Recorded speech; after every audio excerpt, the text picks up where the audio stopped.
राधा राधा राधा राधा राधा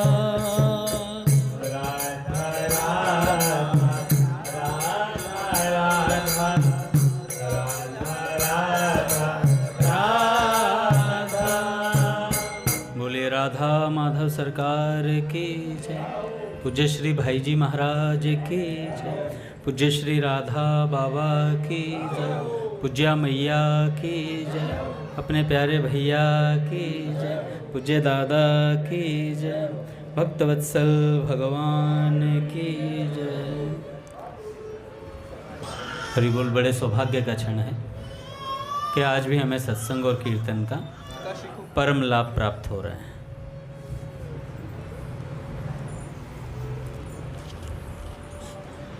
पहले सेठ जी के कुछ विचार, उसके बाद एक भक्त चरित्र।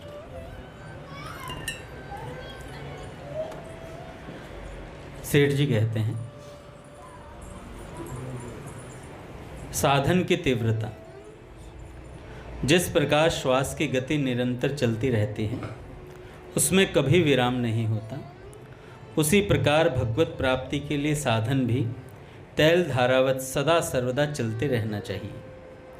जिस व्यक्ति के द्वारा निरंतर भजन ध्यान होता रहता है, उसके कल्याण में किसी भी प्रकार के संदेह की गुंजाइश नहीं होती है, क्योंकि गीता में स्वयं भगवान इसका समर्थन करते हुए कहते हैं, हे कुंती पुत्र अर्जुन, यह मनुष्य अंत काल में जिस जिस भाव को स्मरण करता हुआ शरीर का त्याग करता है, उसको ही प्राप्त होता है, क्योंकि वह सदा उसी भाव से भावित रहता है।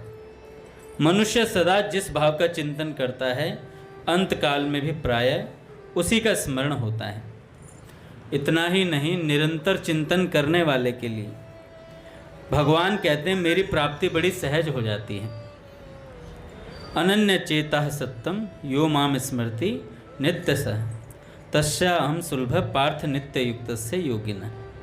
हे अर्जुन, जो पुरुष मुझ में अनन्य चित्त होकर सदा ही निरंतर मुझ पुरुषोत्तम को स्मरण करता है, उस नित्य निरंतर मुझ में युक्त हुए योगी के लिए मैं सुलभ हूँ, अर्थात उसे सहज ही प्राप्त हो जाता हूँ। इस उपयुक्त श्लोक के पहले दो श्लोकों में भगवान इंद्रिय, मन और प्राण के निरोध का साधन बतला चुके हैं। उसे बहुत कठिन कहा जा सकता है, उसे योगी ही कर सकते हैं, परंतु निरंतर भगवान का चिंतन तो प्रत्येक व्यक्ति कर सकता है। भगवान ने कहा है, तस्मात् सर्वेषु कालेषु माम नुस्मर युद्ध च। अवश्य ही इसमें तत्परता की बड़ी आवश्यकता है। तत्पर होकर करने पर भी यदि जीवन काल में भगवत प्राप्ति नहीं हुई, तो अंत काल में निस्संदेह ही हो जाती है, अगर भगवत चिंतन चला है उसका। तन, मन और वचन तीनों से साधन होना चाहिए। शरीर से सेवा, मन से भगवान का ध्यान और जीभ पर भगवान का नाम। कोई भी कार्य सांसारिक स्वार्थ के लिए न करके कर्तव्य समझ करके करें। जिस जिस काल में भगवान की स्मृति हो, उस समय भगवान की अत्यंत कृपा समझो। स्वामी जी कहते हैं, जब कभी राम का नाम दिखाई दे, सुनाई दे, या कोई भगवान की बात आपको सुनाई जाए, तो समझ लो भगवान की अथाह कृपा हो गई है आप पर आज। क्योंकि जो राम का नाम, जिस राम नाम को भगवान शंकर, नारद जी, सनकादिक ऋषि जपते हैं, वो आपके सुनने, कहने और पढ़ने में आ गया, तो ये बड़ी कृपा है आप पर। पट खुलेंगे महाराज। श्री राम जय राम, जय जय राम। श्री राम जय राम, जय जय राम। श्री राम जय राम, जय जय राम।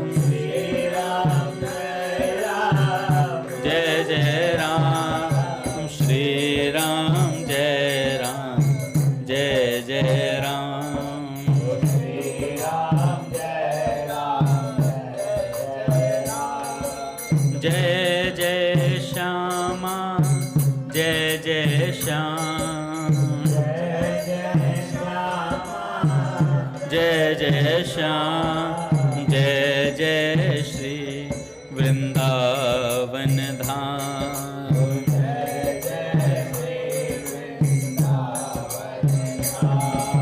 जय बरसाना जय नंदगांव,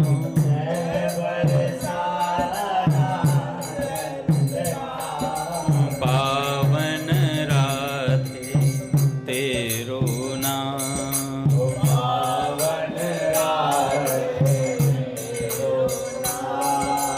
बोलिए राधा माधव सरकार की जय।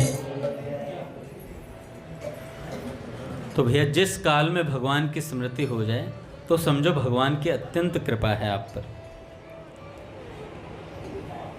और आनंद में गदगद हो जाएं। जिस क्षण में भगवान की विस्मृति हो जाए उसके लिए बड़ा भारी पश्चाताप करें। इस समय यदि मेरी मृत्यु हो जाती तो न मालूम क्या दुर्दशा होती विस्मरण के काल में। सभी बातों में हमें अपना सुधार करना चाहिए। हम मंदिर में जाएं तो हमें भगवान में बहुत श्रेष्ठ भाव करना चाहिए। आसपास की सजावट से भगवत विग्रह को श्रेष्ठ समझें। बाहरी पूजा से भी मानसिक पूजा का अधिक महत्व है। बस हृदय आकाश में या बाह्य आकाश में मानसिक मूर्ति की स्थापना करके मानसिक सामग्री द्वारा उनकी सेवा पूजा करता रहे। यह कार्य हर समय चलता रहे और इसी में मस्त रहे। भगवान के दया, क्षमा, शांति, समता आदि दिव्य गुणों को साधक बार बार याद करें। भगवान के प्रेम, भगवान के प्रभाव और भगवान के चरित्रों का निरंतर चिंतन करें। प्रेमी तो उनके समान कोई है ही नहीं भैया। रही प्रभाव की बात, सो जो भी विभूति, कांति और शक्ति युक्त वस्तु है सब भगवान के तेज से ही प्रकाशित हैं। इस प्रकार सभी वस्तुओं में उनका प्रभाव देख देखकर साधक को मस्त रहना चाहिए और प्रार्थना एवं ध्यान करना चाहिए। इनमें ध्यान का महत्व सबसे अधिक है। जब भगवान के समान कोई नहीं है तो उनसे श्रेष्ठ तो हो ही कैसे सकता है। इस आशय के भावों द्वारा उनकी स्तुति करें। प्रार्थना में यह भाव रखें कि आपका मधुर चिंतन व ध्यान निरंतर होता रहे। सदा आपकी लीला का दर्शन नाथ मुझे होता रहे। लीला में यह बात समझने ही की है कि हम जो रामलीला देखते हैं वह तो बाहर की लीला है। इसी प्रकार हमें रामचरितमानस के आदि से अंत तक की लीलाओं को चुन लेना चाहिए। उनका चिंतन एवं मन के द्वारा दर्शन साधक को करना चाहिए। उन सुंदर स्थलों की चौपाइयों को कंठस्थ कर लो जिनसे लीला चिंतन दर्शन में बड़ी सहायता मिले। यह ध्यान करने का एवं मन को सुगमता पूर्वक भगवान में लगाने का बड़ा सुंदर और सहज तरीका है। मनुष्य का बहुत सा समय व्यर्थ चिंतन में बीतता रहता है, परंतु इस साधन में संलग्न हो जाने पर मन को मनन और चिंतन करने का बड़ा सुंदर कार्य मिल जाता है। सेठ जी कह रहे हैं कोई चौपाई याद कर लो, कोई प्रसंग आपको अच्छा लगता है उसकी चौपाई याद कर लो और उस चौपाई को गुनगुनाते रहो, तो वो प्रसंग आपको याद रहेगा, बार बार उसका स्मरण होगा, तो समय व्यर्थ नहीं बीतेगा। इस प्रकार के कार्यों में मन को खूब व्यस्त रखो। अन्य चिंतन के लिए उसे तनिक भी खाली न छोड़ो। कभी रामायण, कभी गीता, तो कभी भागवत जी, इनका निरंतर मनन करते ही रहो। दिन भर के अन्य व्यर्थ कार्यों से मुख मोड़कर ऐसे ही कामों में लगे रहना चाहिए। साधन में ढिलाई लाने वाली, साधन की चाल तेज न होने देने वाली बड़ी बाधा है। और विषयों की आसक्ति, अतः सावधान होकर संसार के पदार्थों में जो आसक्ति है उसे सर्वथा हटा देना चाहिए। संसार और उनके पदार्थों को नाशवान, क्षण भंगुर व दुखदायी समझकर उनसे मन को हटाकर वैराग्य करें। मन को वश में करने के लिए अभ्यास और वैराग्य ही मुख्य साधन है जो भगवान ने बताए हैं। कोई कहे कि सब लोग इस प्रकार के साधन नहीं करना चाहते, सो दूसरों की ओर न देखकर हमें तो करना ही चाहिए। दूसरों की ओर न देखकर हमें तो करना ही चाहिए। साधक को एक बात और जान लेनी चाहिए कि मनुष्य की प्रकृति स्वाभाविक ही पतन की ओर प्रभावित होती रहती है। इसलिए कोई आसुरी संपदा का प्रचार करना चाहे तो तुरंत होने लगता है, परंतु दैवी संपदा का सुंदर सात्विक प्रचार करने में बड़ी बड़ी कठिनाइयों का सामना करना पड़ता है। इसे समझकर सदा सावधान रहना चाहिए और 1 मिनट भी साधक को व्यर्थ नहीं खोना चाहिए। निकम्मा नहीं रहना चाहिए कभी भी। खाली दिमाग शैतान का घर। जो ये कहते हैं ना कि मुझे पूरा दिन, एक साधक ने कहा था, मैंने नौकरी इसलिए छोड़ी है कि मैं आराम से भैया के साथ घूम सकूं, तीर्थों पे जा सकूं, खूब नाम जप कर सकूं, भजन सत्संग कर सकूं। आज उनका बड़ा बुरा हाल है, वो कहीं नहीं जा पा रहा है, कुछ नहीं कर पा रहा है। खाली दिमाग शैतान का घर। इसलिए व्यस्त रहना चाहिए, कुछ ना कुछ काम करना चाहिए। सच बता रहा हूँ, पूज्य महाराज जी ने बोला था, मलुकपीठ सरकार ने, उन्होंने कहा कुछ ना कुछ सेवा में अपने आप को संलग्न रखो। नहीं नाम जप में मन लगता, सत्संग में नहीं मन लगता, गौ सेवा कर लो, मनुष्यों की सेवा कर लो, पागलों की तरह लगे रहो। 1-2 मिनट भी मिलेगा ना भजन के लिए, तो उस 1-2 मिनट में भजन ही होगा, फिर व्यर्थ चिंतन नहीं होगा। लेकिन जहां आपके पास पूरा समय खाली है, उस समय आप व्यर्थ चिंतन ज्यादा करोगे, भजन कम करोगे। तो कहते हैं भगवान नाम के साधक को खेती करनी चाहिए, भगवान नाम की खेती करनी चाहिए। भगवान का नाम बीज है, जिसे हृदय के खेत में बो देना चाहिए। चित्त की वृत्ति जल है, चित्त वृत्ति रूपी जल संसार सागर की ओर प्रवाहित हो रहा है। उसे उधर से रोककर धान के खेत की तरह इस खेत को सींचना है। ज्यों-ज्यों उधर का प्रवाह रोककर इधर प्रवाहित किया जाएगा, त्यों ही त्यों खेत हरा भरा होने लगेगा। धान का खेत अधिक जल चाहता है, उसे जल से सींचना बंद कर दिया जाए तो खेत सूख जाता है, परंतु इसमें यह विशेषता है कि यह सूखता नहीं है। हृदय वाला जो है ये सूखता नहीं है। तथापि सींचने का काम भी बंद न करें, कभी बंद न करें, हर समय साधक इसे सींचता ही रहे। यही काम सबसे बढ़कर है, और जब इससे बढ़कर अन्य कोई कार्य नहीं, तब फिर किसे किया जाए। साधक को इसे ही करते रहना चाहिए। आज भाई जी का एक प्रवचन सुन रहा था, तो भाई जी ने कहा जब तक भगवान की आवश्यकता महसूस नहीं होगी, तब तक निरंतर भजन नहीं होगा। फिर भगवान की आवश्यकता कैसे पता लगेगी? वो सत्संग से पता लगेगी। सत्संग में रुचि कैसे होगी? वो भगवान के नाम से होगी। और भगवान के नाम में कैसे निरंतरता आएगी? भाई जी ने कहा एक नियम लेकर के नाम जप करने से नाम जप में निरंतरता आती है। जो ये कहता है ना कि जब भगवान ने हमें अनंत दिया है तो हम नियम क्यों लें, गिन करके भगवान का नाम जप क्यों करें? तो भाई जी ने कहा इसलिए करो कि जो आपके नियम में आ जाएगा फिर वो आपसे छूटेगा नहीं। एक नियम लेने पर उतना नाम जप तो निरंतर होगा ही होगा। भाई जी ने कहा कोई 1 लाख नहीं कर सकता तो 50,000 तो हर व्यक्ति नाम जप कर सकता है। भाई जी ने इतनी छूट दे दी। नहीं तो चैतन्य महाप्रभु जी ने तो अपने सब शिष्यों से 1 लाख के लिए बोल दिया था। 1 लाख तो मिनिमम करना ही करना है। तो साधन की तेजी के लिए निष्काम भाव से बड़े महत्व की वस्तु है। निष्काम भाव होने पर जल्दी लाभ होता है। हम लोगों में स्वार्थ की मात्रा बहुत बढ़ गई है, इसी से साधन तीव्र नहीं हो रहा है। हर एक बात में और पद पद पर स्वार्थ की भावना काम करती रहती है। 5 व्यक्तियों के लिए बाजार से चीज आई तो बढ़िया हम लेंगे। जैसे रसगुल्ला आ गया तो ज़्यादा अंगद दास पाएगा, क्योंकि रसगुल्ले का शौक है भाई। काका को 2 मिले, मुझे 4 चाहिए। रसगुल्ले मैं ज़्यादा खाऊंगा। ऐसा ही होता है। घर में आइसक्रीम आती है तो मन करता है सारी मैं पाऊँ, दूसरे को कम मिले। ऐसा ही तो बंटवारा हो तो बढ़िया मुझे मिले। रेल में बैठे तो अधिक सुविधा हमें प्राप्त हो। बातें तो ऊंची ऊंची बनाई जाती हैं, परंतु दृष्टि गिद्ध की तरह है।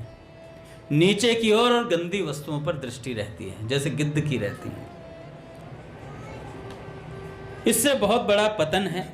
अतः स्वार्थ दृष्टि का त्याग करके लोक सेवा की दृष्टि से निष्काम भाव पूर्वक संसार के काम किए जाएं तो साधक को अधिक लाभ होता है।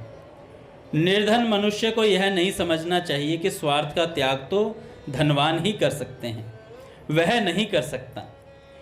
यदि ऐसी बात होती तब तो धनवानों को ही भगवत प्राप्ति होती। भाई दादा को प्रणाम।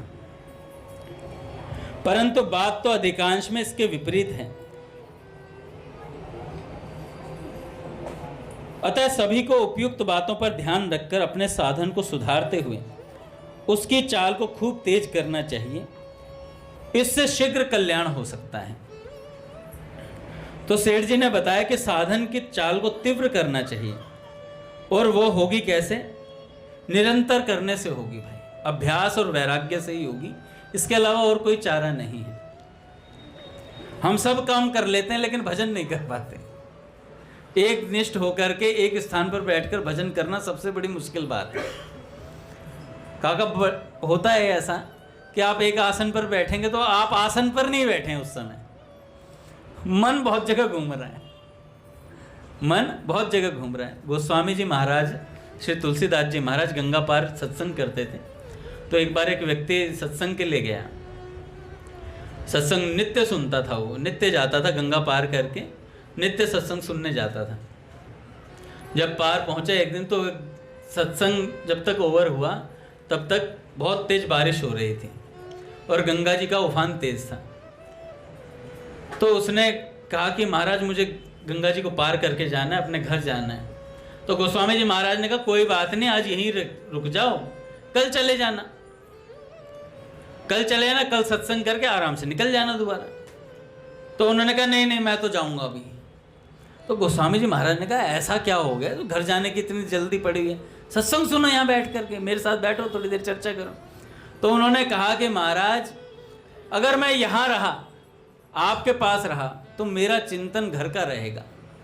मैं पूरी रात और पूरा दिन कल यही सोचता रहूँगा कि मेरे घर पर क्या हो रहा है, और मैं घर चला गया तो कल समय पर सत्संग में आ पाऊँगा और मेरा चिंतन यहाँ का बना रहेगा कि सत्संग में क्या होगा, सत्संग में आगे का प्रसंग क्या होगा। तो गोस्वामी जी महाराज ने कहा जाओ, डूबोगे नहीं, पार कर जाओगे। महाराज वो चला गया, चलता हो गंगा जी में चल करके गया पार।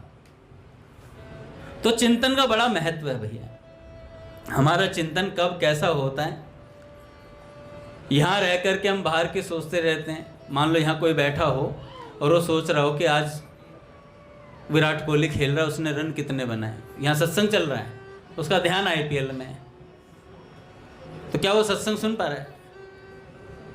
तो क्या उसे भेज दें आईपीएल देखने?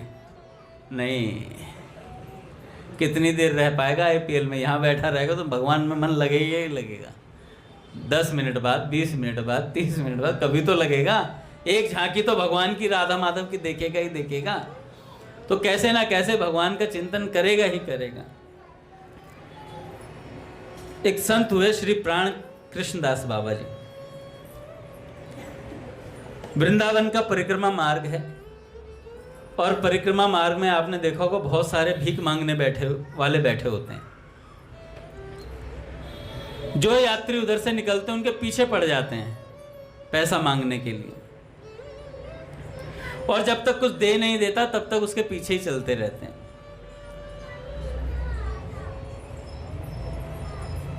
काली दह के निकट एक महात्मा बैठे हैं, पर वो कुछ मांगने के लिए नहीं बैठे हैं, वो कुछ देने के लिए बैठे हैं। और सब मांगते थे, ये कुछ देने के लिए बैठे हैं। ये यात्रियों से कुछ लेते नहीं, उन्हें कुछ देने के लिए बैठे रहते हैं। भिख मंगे जिस तरह यात्रियों से कुछ लेने के लिए उनके पीछे पड़ जाते हैं, तो ये यात्रियों को कुछ देने के लिए पीछे पड़ जाते हैं। ये जो संत हैं ये कुछ देने के लिए पीछे पड़ जाते हैं, पर इनका पीछा करने का तरीका थोड़ा दूसरा है।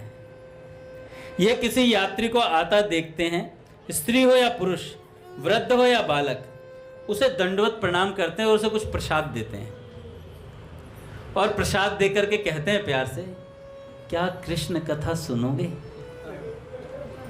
ऐसे बोलते हैं, क्या कृष्ण कथा सुनोगे? प्रसाद देते हैं पहले और कहते हैं क्या कृष्ण कथा सुनोगे? अच्छा, इतने आग्रह पूर्वक बोलते हैं, इतने प्रेम से बोलते हैं, वो मना नहीं कर पाता।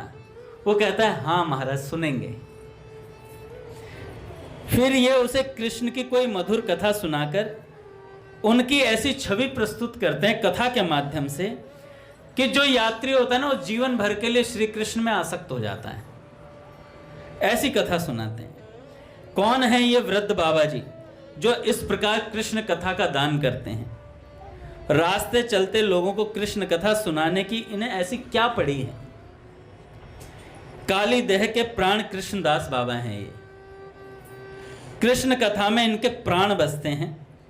यह कृष्ण कथा कहे या सुने बिना रह नहीं सकते, ऐसी आसक्ति इनकी ठाकुर जी में है। ज्यादा पढ़े लिखे नहीं है, पर कृष्णदास कविराज गोविंद लीला अमृत इन्हें पूरा कंठस्थ है। उसके अनुसार श्री कृष्ण की अष्टकालीन लीला का चिंतन करते करते बूढ़े हो गए हैं। फिर भी कृष्ण कथा चिंतन करने की और सुनाने की बड़ी आसक्ति है इनमें, और ये स्पृहा मिटती नहीं। बूढ़े हो गए हैं पर ये स्पृहा नहीं मिट रही है। ये केवल पढ़ी सुनी कथाएं ही लोगों को नहीं सुनाते, नित्य देखी हुई भी सुनाते हैं। चक्र दादा काका वो वृंदावन में गए, तो वृंदावन में उन्हें रहने का मौका मिला। रामवन में गए थे पहले, चित्रकूट, फिर वहाँ से वो आ गए, इधर वृंदावन आ गए। तो दादा वो अपने अखंडानंद जी महाराज की 1 साल की भागवत जी थी। कहाँ पर? उड़िया बाबा जी के आश्रम में। वहाँ पर श्री हरि बाबा जी प्रधान श्रोता थे और पूरा 1 साल का अनुष्ठान था कथा का, भागवत जी का। बड़े बड़े रसिक संत आनंदमयी माँ वगैरह सब आते थे कथा सुनने के लिए। तो पूरा 1 साल का अनुष्ठान था। तो चक्र दादा कथा सुनते थे और यमुना जी के किनारे बैठ जाते थे। एक दिन क्या हुआ, यमुना जी के किनारे बैठे थे, अचानक चैनल चेंज हुआ और इन्हें कोई लीला दिखाई दी भगवान की, ठाकुर जी की, कन्हई की अपने। जैसे ही लीला दिखाई दी तो इन्होंने कहा यार अगर ये लीलाएं क्रमबद्ध 108 हो जाएं तो मैंने लिपिबद्ध कर लूं, इन्हें लिपिबद्ध कर लूं। इतना सोचना था। महाराज रोज यमुना जी के किनारे आकर के बैठते और लीला दिखाई देने लगती। नित्य का क्रम था, लीला दिखने लगती। तो इन्होंने इन्हें लिपिबद्ध भी किया। पुस्तक का नाम मुझे ध्यान नहीं है, बताऊंगा, बहुत बाद में छपी हुआ आकर के। अच्छा, वो लीलाएं जब इन्होंने लिखी, वो बड़ी सुंदर सुंदर लीलाएं थी। उनको कल्याण पत्रिका में छापने का कुछ ऐसा क्रम बना। नहीं, कल्याण पत्रिका में नहीं, शिवनाथ दुबे जी थे गीता वाटिका में, पूज्य बाबा और बाबूजी के परिकर। तो उनके पास ये पहुंची लीलाएं, तो चक्र जी ने दादा ने दिखाई। तो बाबा ने कहा चक्र दादा से, नहीं चक्र दादा से नहीं बोला, उन्होंने कहा कि ये छपनी नहीं चाहिए, ये छपनी नहीं चाहिए। पर क्या हुआ, थोड़े दिनों में देखा तो कल्याण पत्रिका में छप गई। तो बाबा ने कहा यार बुलाओ चक्र जी को जरा, हमने मना किया तो ये छपी कैसे? ये छपनी नहीं चाहिए थी और बाबूजी ने कह दिया ये छपेंगी, क्योंकि वो जो लीलाएं थी वो बाबूजी के पास पहुंच गई। शिवनाथ दुबे जी ने बाबूजी को दिखा दिया। चक्र जी का मन नहीं था छपवाने का, क्योंकि बाबा ने मना कर दिया, कैसे आज्ञा का उल्लंघन कर सकते थे। पर जब भाई जी के पास पहुंची तो भाई जी ने कहा कि मैं देख लूंगा। तो भाई जी ने वो छपवा दी। तो चक्र दादा को बुलाया बाबा ने। बाबा ने कहा कि चक्र जी ये क्या है, जब हमने मना किया था ये नहीं छपेंगी तो आपने क्यों छपवाई? तो उन्होंने कहा कि बाबा मेरा इतना सामर्थ्य नहीं है, पर एक बात बताइए, जिन्हें पत्रिका में भाई लेख जिन्हें बहुत अच्छे लगते हो, जिनकी प्रीति सर्वथा श्री कृष्ण में हो, ऐसे व्यक्ति के पास अगर ये लीला जाएगी तो क्या छपवाए बिना रह सकता है? तो बाबा ने कहा कौन है वो? चक्रदादा ने कहा कि ये पहुंचाने वाले शिवनाथ दुबे जी हैं और जिन्होंने छपवाई है वो पूज्य भाई जी हैं। तो उन्होंने कहा फिर ठीक है, कोई बात नहीं, भाई जी हैं तो छपने दो। भाई जी की बात नहीं टाली बाबा ने कहा कोई बात नहीं। पर लीलाएं इतनी अच्छी थी, उनको मेरे को नाम ध्यान नहीं आ रहा, बड़ा है, चक्रदादा की पुस्तक है एक, वो अब है भी शायद भैया के पास वो, तो उसमें 108 क्रमबद्ध लीलाएं हैं वो। तो ऐसी आसक्ति संतों की रहती है लीला चरित्रों में। तो बाबूजी की आसक्ति थी सदा से ही राधा माधव में, तो उन्हें तो कोई ऐसी वस्तु प्राप्त हो तो तत्काल छपवा देते थे। तो बाबा ने भी एक बार कहा था, बाबूजी के षोडश गीत है ना, तो बाबा ने ताम्र पत्रों पर छपवा दिए थे पूरे के पूरे। तो बाबूजी ने कहा कि ये तो मेरी अंतरंग साधना के पत्र हैं, बाबा आपने क्यों छपवा दिए? तो बाबा ने कहा ये आपके हैं या राधा माधव के हैं? तो बाबूजी ने कहा हैं तो सर्वथा राधा माधव के। तो कह रहे फिर आप चिंता मत कीजिए। तो बाबा ने भी छपवा दिया था। तो ये जो प्राण कृष्ण दास बाबा थे, इनकी स्पृहा नहीं मिटती थी, सदा श्री कृष्ण लीलाओं को सुनाते रहते, और पढ़ी लिखी नहीं सुनाते, देखी हुई लीलाएं भी सुनाते थे। इतने दिनों से कृष्ण लीला का चिंतन करते करते ये कृष्ण लीला देखने लग गए थे, चिंतन करते करते देखने लग गए थे। ये कृष्ण कथा कहने सुनने या उसका चिंतन करने के सिवा और कुछ करते ही नहीं। रात्रि में भी अपनी कुटिया के भीतर यही सब करते रहते थे और कोई काम ही नहीं करते। कुटिया के बाहर कभी कभी इनके रोने की आवाज सुनाई देती थी। अंदर लीला चिंतन चल रहा है तो रुदन की आवाज सुनाई देती थी, कभी हंसने की और कभी किसी से बात करने की। कृष्ण लीला अमृत का पान करते करते जब इनका हृदय लबालब भर जाता तो ये कृष्ण कथा कहकर अपने को हल्का करने के लिए किसी श्रोता को खोजने लगते। कोई मिलेगा भाई, उसे कथा सुनाऊंगा।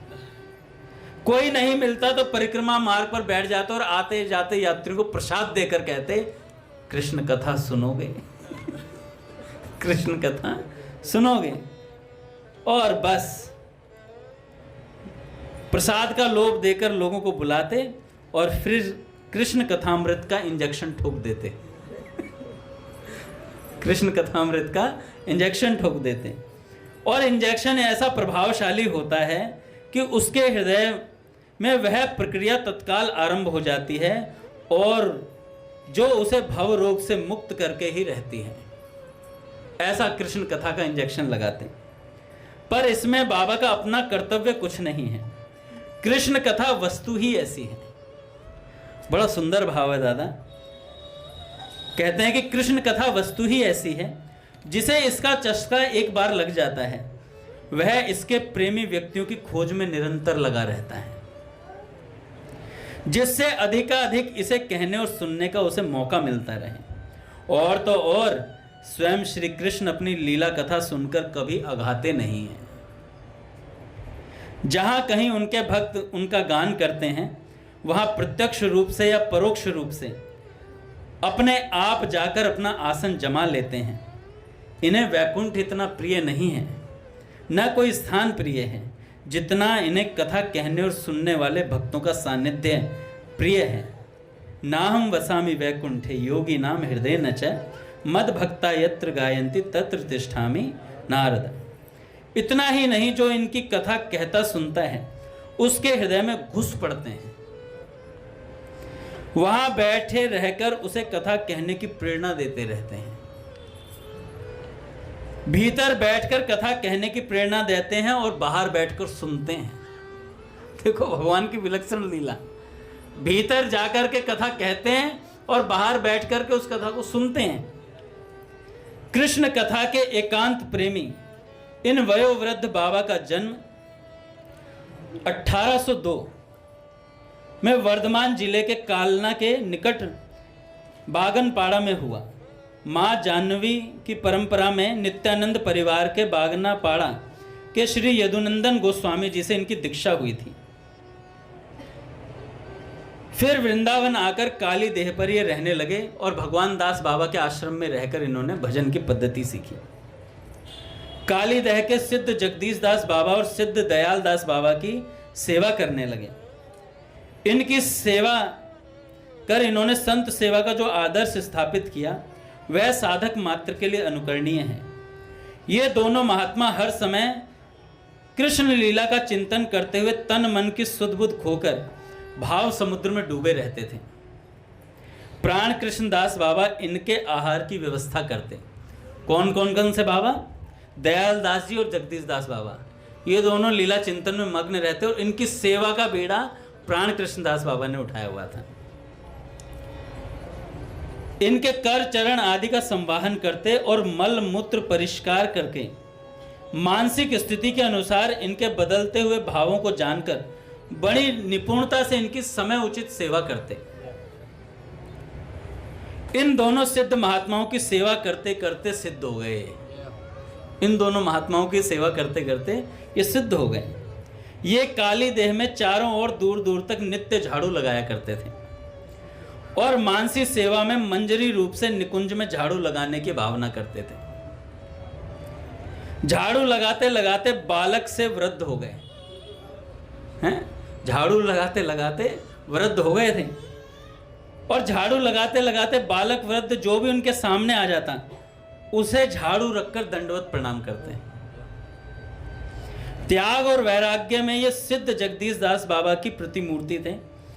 यह इन दोनों से संबंधित एक दिन की एक विशेष घटना प्रकट करता हूं। जगदीश दास बाबा के पास जो भेंट पूजा की सामग्री कोई दे जाता था उसे वे स्वयं स्पर्श नहीं करते थे। जगदीश दास बाबा, प्राण कृष्णदास बाबा को उनकी आज्ञा थी उसका संग्रह कर ठाकुर वैष्णव सेवा में उसे लगा देने की। एक बार एक सज्जन एक लोटा बाल्टी और 10 रुपए भेंट करके गया। लोटा बाल्टी और 10 रुपए। प्राण कृष्णदास बाबा ने उसे उठाकर रख लिया। निकट में एक लोभी बाबा जी रहते थे।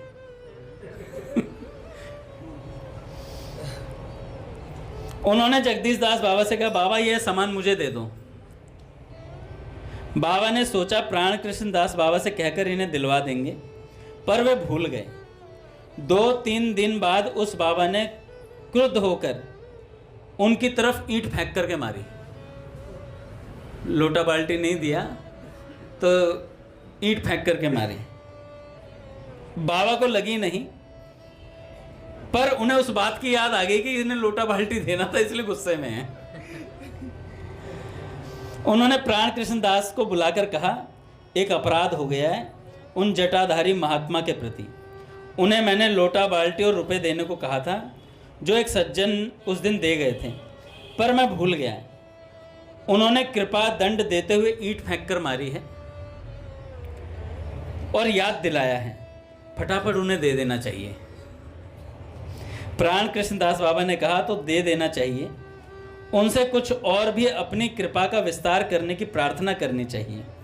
जो भेंट यहाँ आती है उसे वहीं ले लिया करें तो उनकी बड़ी कृपा होगी। हमें माया के स्पर्श से अनायास मुक्ति मिल जाएगी कि आज के बाद जो भी भेंट आए तो ये लोभी बाबा को ही दे दिया करें सीधे। हमें तो मधुकरी के सिवा और किसी चीज़ की आवश्यकता है नहीं और दर्शनार्थी भेंट दिए बिना मानते नहीं हैं, वो भेंट दे के जरूर जाएंगे। जगदीश दास बाबा उनके उत्तर से बड़े प्रसन्न हुए। एक ब्रज के महात्मा थे, उनका नया साधु एक नया चेला बना था। संत कैसे बचाते हैं? तो क्या हुआ, काका वो मधुकरी मांगने गया, नया चेला था, हष्टपुष्ट शरीर था, सौंदर्य में भी अच्छा था, गिरधर जैसे घुंघराले बाल थे, ठाकुर की स्मृति आ रही थी उसमें, तो बड़ा अच्छा नया साधु था। नए साधु को देखकर लोग आकर्षित होते भी हैं, स्वाभाविक है। तो क्या हुआ, ब्रज के घर में गया, भिक्षाम देहि, और जैसे ही गए राधे श्याम सीताराम और घर के बाहर पहुंचे तो भाई उनके घर से नई बहुरिया आई बाहर निकल के। उस घर में नया ब्याह हुआ था, उस घर में नई बहू आई थी। वो बहू उन्हें देखकर आकर्षित हो गई और बहू जब देने के लिए आई, वो आटा डालने लगी तो उसने क्या किया, बाबा जी के अंगूठे को अपने पैर के अंगूठे से दबा दिया और जैसे दबाया तो नया नया साधु था वो, उसने कहा हमारा भजन भंग करने के चक्कर में। अब कोई कामासक्त व्यक्ति होता तो भैया अपना भजन छोड़ करके आसक्त हो जाता, पर अच्छा भजन करने वाला साधु था। भजन की तीव्रता थी। अपने गुरुदेव से जाकर बात कही कि गुरुदेव ऐसे ऐसे फलाने घर की बहू ने हमारे पैर के अंगूठा को दबाया। कह रहे अच्छा हम चलेंगे, हम चलेंगे। अगले दिन बाबा साथ में गए और जैसे बहू आई वो बाहर निकल के आई हैं तो उसके आदमी से बोला, सारे याय हमारे साथ बालक को बिगाड़ के ताई लाए हुए या बहू को हैं, हमारे बालक बिगाड़े वो। इतनी बात बोली तो वो घबरा के कह बाबा क्या हो गया। बाबा ने कहा बता दूंगा तो पीटेगा भी इसे इसे समझा ले। तो ऐसे संत रक्षा भी करते हैं, पर अगर साधक ईमानदार हो तो। अब ये नहीं किसी ने एक मैसेज किया तो अगली बार चिट्ठी हमने ही लिख दी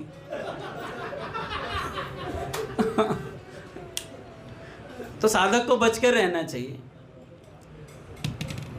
कोई कितने ही मैसेज कर ले, हमें मैसेज का रिप्लाई नहीं देना है। भजन चाहिए, सत्संग चाहिए, यूट्यूब पर आ जाओ।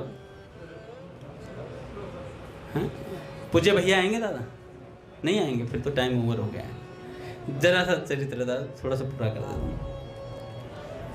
तो भैया साधक को सावधान रहना चाहिए और प्रत्येक बात को माँ बताना चाहिए गुरुदेव को। तो भैया उसी समय प्राण कृष्णदास बाबा ने लोटा, बाल्टी और 10 रुपए ला करके लोभी बाबा को पकड़ा दिए। जगदीश दास बाबा ने हाथ जोड़कर आगे कहा, एक प्रार्थना और है। हम वृद्ध हैं तो भी आपके बालक हैं महाराज। आप हमारे पिता हैं।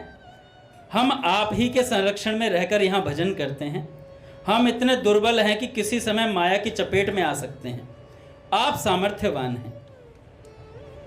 माया को अपने कमंडलू में रखकर सुख की नींद सो सकते हैं। किससे कहा? जगदीश दास बाबा ने उस लोभी बाबा से कहा। आप कमंडलू में यहाँ रख दिया करें।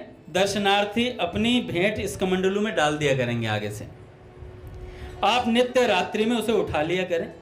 इस प्रकार हमें माया का स्पर्श न होगा और हम भजन कर पाएंगे। महात्मा चुपचाप सुनते रहे। लज्जा से उनका सिर नीचा हो गया। पश्चाताप की अग्नि उनके हृदय में धूं धूं करके जलने लगी। नेत्रों से आंसू टपकने लगे। मुख से कुछ भी नहीं कह सके। लोटा, बाल्टी और रुपए छोड़कर सिर नीचा किए अपनी कुटिया में चले गए। उस दिन रात को उन्हें नींद नहीं आई। दूसरे दिन वे प्राण त्याग दिए। रात में लोभी बाबा ने प्राण त्याग दिए। सदा के लिए दोनों बाबा के सच्चे सेवक का स्वरूप धारण किया। प्राण कृष्ण दास बाबा के संबंध में श्री हरिदास जी ने गौड़ीय वैष्णव जीवन में लिखा है, रागानुगा भजन का उनका प्राणों की आहुति भरा उपदेश सर्व साधारण हृदय को स्पर्श किए बिना नहीं रहता। रागानुगा भजन की बात सब कहना उचित नहीं समझते। सब में उसे कहने की शक्ति भी नहीं होती, पर वे सभी को श्री गुरु प्रणाली और गुरु रूपा सखी के अनुगत भजन करने का उपदेश देते और रहे लीला तक स्मरण करने की बात कहते सबको। उनके समकालीन शुक्र संप्रदाय के रसिक संत श्री रूप माधुरी जी ने अपनी वाणी में उनके ऊपर कवित्व भी लिखे हैं।